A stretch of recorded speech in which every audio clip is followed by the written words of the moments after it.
नीलाञ्जनसमाभासं रविपुत्रं नियमाग्रजं छायामार्तण्डसम्भुतं तं नमामि शनैश्चरम् नीलाञ्जनसमाभासं रविपुत्रं नियमाग्रजं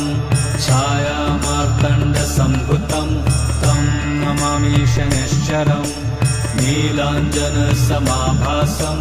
रविपुत्रं नियमाग्रजं छायामार्तण्डसम्भुतं तं नमामि शनैश्चरम् नीलाञ्जनसमाभासं रविपुत्रं नियमाग्रजं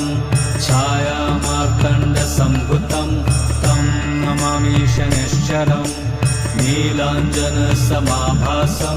रविपुत्रं नियमाग्रजं छायामार्तण्डसम्भुतं तं नमामि शनैश्चरम्